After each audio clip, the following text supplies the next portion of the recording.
আসসালামু আলাইকুম। আমাদের ক্ষেতে কিছুদিন আগেই আমরা এখানে পুঁইশাকের চারা রোপণ করেছিলাম। আলহামদুলিল্লাহ চারাগুলো এখন বেশ ভালোভাবে বড় হয়ে উঠেছে। কিন্তু একটা বিষয় রয়ে গেছে, এখনো পর্যন্ত কোনো ভিটামিন বা সার প্রয়োগ করা হয়নি। এর মূল কারণ হলো আমরা শসার দিকে এতটাই কাজে ব্যস্ত হয়ে পড়েছি যে পুঁইশাকের দিকে আর সময় দিতে পারিনি। আর চিন্তা করলাম আর দেরি নয়, এখনই যত্ন নেওয়া শুরু করতে হবে। তাই প্রথমে পুঁইশাক রোপণের জায়গা ভালো করে কুপিয়ে মাটি আগলা করব। এরপর ধাপে ধাপে সার প্রয়োগ করব, যেন গাছগুলো আরো ভালোভাবে বেড়ে উঠতে পারে। আপনারা ভিডিওতে দেখতে পারছেন মাশাআল্লাহ চারাগুলো অনেকটাই বড় হয়ে গেছে। এই সময়টাতে যদি আমরা মাটি আগলা করে ভিটামিন বা জৈব সার দেই, তাহলে গাছের বৃদ্ধি দ্বিগুণ হবে ইনশাআল্লাহ।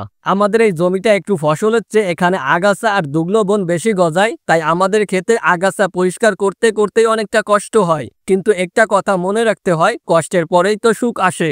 আমরা যদি পরিশ্রম করি, ফল নিশ্চয়ই আল্লাহ ভালো দিবেন ইনশাআল্লাহ। তো আজকের আপডেট ছিল এইটুকুই। আপনারা আমাদের জন্য দোয়া করবেন যেন ভালো ফসল পাই এবং এই পরিশ্রম যেন সার্থক হয়। আর যদি আপনাদের কোনো মতামত বা পরামর্শ থাকে, কমেন্টে জানাতে ভুলবেন না। পরবর্তী ভিডিওতে আবার দেখা হবে। আল্লাহ হাফেজ।